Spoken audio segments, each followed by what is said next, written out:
અજ્ઞાન તિમિરાંધાન જ્ઞાનદર્શનાતયા નિત્યમન્મિલિતં યેન તસ્મૈ શ્રી ગુરવે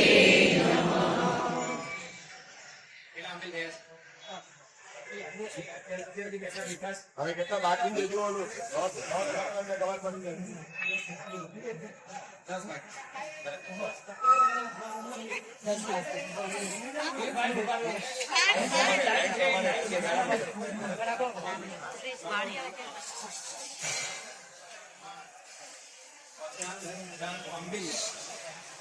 જે વ્યક્તિ કરવા આવશે અને 50,000 અંગે થશે કે જેવું ભાષા છે એટલે તરત જ તમે તમારો ઉલ્લાસ વ્યક્ત કરશો. હકીકતમાં જે થયું છે એ બધું વાસ્તવિક છે. વાસ્તવિક છે દાદાની કૃપાથી આ થયું છે. આજે આ કોઈ પણ હિસાબે સત્યનો અને બીજાનું જેની કૃપાથી થયું છે એ વ્યક્તિ જે મહાત્મા જે આચાર્ય ભગવાન અમદાવાદ જે દિવસે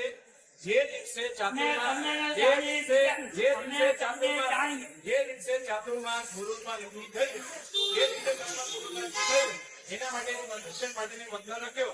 એ પત્રનો જે જવાબ આવ્યો એ જવાબ મારી અત્યારે આંખ સામે છે. મૂળમાં ખુશીથી ચાતુર્માસ કરાવી શકાશે અને 50,000 અંતે કરાવજો. મારા આખું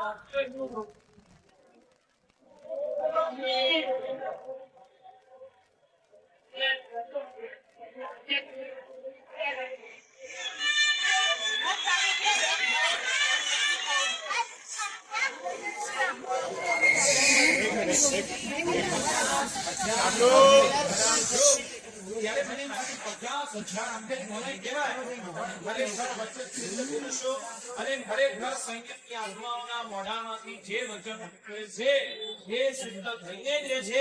બધી ક્રેડિટ એ વાસ્તવિક દાદાને જાય છે અને બધી ક્રેડિટ એ ગુરુદેવને જાય છે. આમાં હું તો વચ્ચે પોસ્ટમેન નું કામ કરું છું. કોઈ પોસ્ટમેન સાંભળો, કોઈ પોસ્ટમેન ને તમારે ત્યાં સારો એવો ટેલિગ્રામ કોઈ પણ સારી ડિલિવરી કરી અને એમાં સમાચાર સારા મળ્યા એમાં ક્યારે પણ પોસ્ટમેન ને સોનાનો હાર પહેરાવો છો?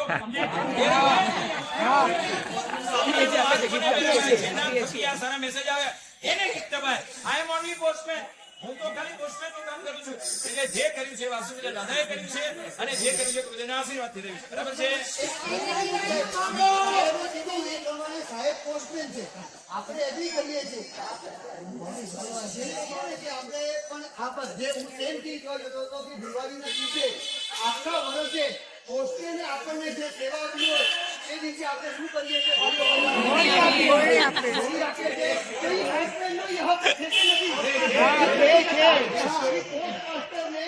હેડ ઓફિસ છે પોસ્ટ માસ્ટર છે, પણ આપણે બોલી કોને આપીએ છીએ? આપણને જે ડિલિવરી કરાવીએ એને આપીએ છીએ. એટલે આપણા ઉપકારી કોણ છે? પોસ્ટમેન મેન છે એ તો છે જ. એ મેન આપણા અતિ ઉપકારી છે, પણ આપણને ડિલિવરી કોને કરી છે? આપણા ગુરુદેવ.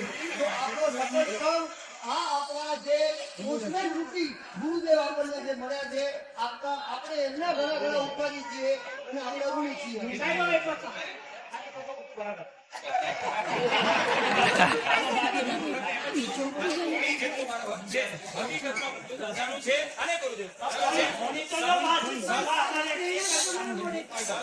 ખરેખર પાત્ર છે. આવી પ્રેરણા છેલ્લા 9 વર્ષથી ચાતુર્માસ અને બધી જગ્યાએ પ્રેરણા કરી છે. આ પ્રેરણા જીવનાર સંઘ છે. તો આ 50,000 સંઘ થયા છે. પહેલા આ ચતુર્વિધ સંઘ પહેલા વાસુદેવ દાદાની જય બોલાવો, પછી ગુરુદેવની જય બોલાવો અને આ પછી ચતુર્વિધ સંઘની જય બોલાવો એટલે ઉપર. બરાબર છે.